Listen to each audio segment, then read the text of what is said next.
Get real close to the mic. Thanks, man.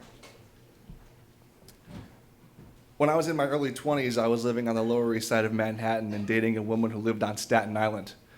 Now, for those of you who aren't familiar with New York City, its geography, its transportation opportunities, it's not easy getting from the Lower East Side of Manhattan to Staten Island unless you have a car. I didn't have a car. So to visit this woman, I had to take a bus, transfer to another bus, take the Staten Island ferry across a body of water, get on a train 5 or 6 stops, and then walk 5 or 10 minutes to her apartment. I guess I liked her. I don't know what to say. So one night I'm at her place in far distant Staten Island, and we're watching some movies on VHS videotape, by the way. This story takes place quite a few years ago. And she's trying to convince me to spend the night.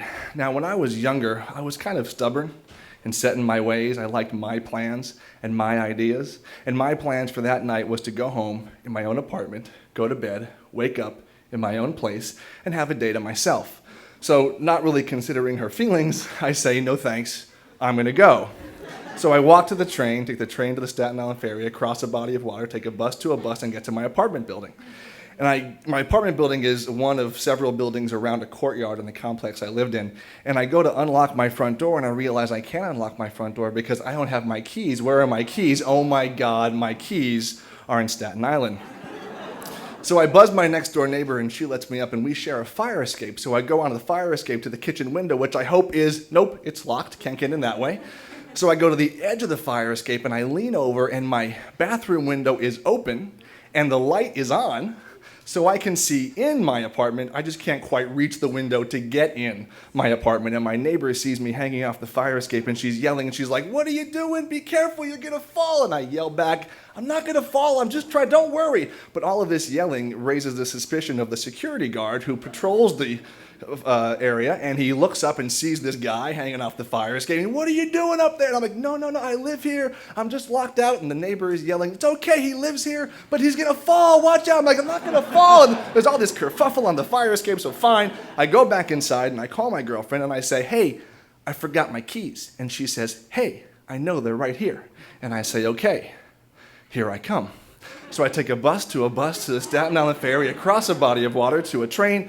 In 5 or 10 minutes, I walk to her place and I get the keys, and she says, "Now, come on, seriously, it's after midnight. Just spend the night." It's a reasonable thing to say. But of course, now I'm like, even more so. I've gone through this entire journey. I can't wait to go home. This is my plan. This is what I want to do. And she's not going to argue with me because I sound like a crazy person at this point. So I leave and I walk to the train and take the train to the ferry and the water and the bus to the bus, and I get to my apartment building, and now I can unlock the door and go inside and crash on my bed and go to sleep. So I wake up the next morning, and it's a fresh start. It's a new day. Let's have a new attitude, you know what I mean? So I think, what am I going to do with my day? Well, the first thing I should probably do is return those VHS videotapes to the video store. Remember the video store? So, okay, where are the VHS videotapes? I don't see the VHS. Oh my God, I left the VHS videotapes at her apartment. So I call her on the phone and I say, "You're not going to believe this, but I left the movies at your apartment." And she says, "No, you didn't. My apartment's only so big, they're not here." Which means on one of the 3 trains or 3 ferries or 6 buses, I lost the VHS videotapes. So I call the video store and I say, "Hey, just wondering, for asking for a friend, what would happen if somebody lost one of your movies?" And they say, "Well, it depends on the movie." And I say, "Well, let's hypothetically speaking say it was the 1970s rock musical Hair," because it was. And they say, "Well, that's a pretty rare movie, and that would cost," and they quote me, I forget the figure, but it was like ridiculous. It was like hundreds of dollars, and I'm young, and I have no money, and I don't want to hear that. So I hang up the phone, and I collapse on the bed, and now I'm just pouting, and I'm kicking my feet, and my phone rings, and I pick up the phone, and the other person says, "Is this Joe Charnitski?" And I say, "Yes, it is." And he says, "I think I have some movies that belong to you." And I'm like, "Oh, stranger, you found my movies. This is great. Where are you? How can I come get them?" And he says, "Well, no, I got to tell you a story." Okay. And he says, "I was at my friend's apartment last night in Lower Manhattan.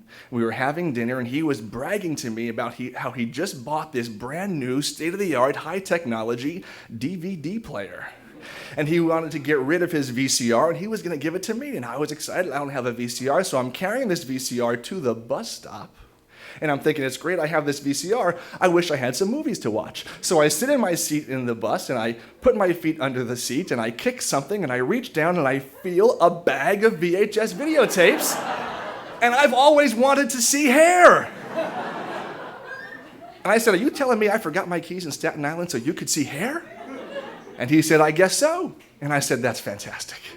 And let me tell you, I've mellowed over the years. I think I've matured. I'm not as stuck in my ways. I'm not as stubborn and passionate about my plans. I've learned to live life on life's terms a little bit, because you never know where the road or the train tracks or the ferry ride might take you. So nowadays I say, Joe, relax. Enjoy the ride. You might get a good story out of it. Thank you.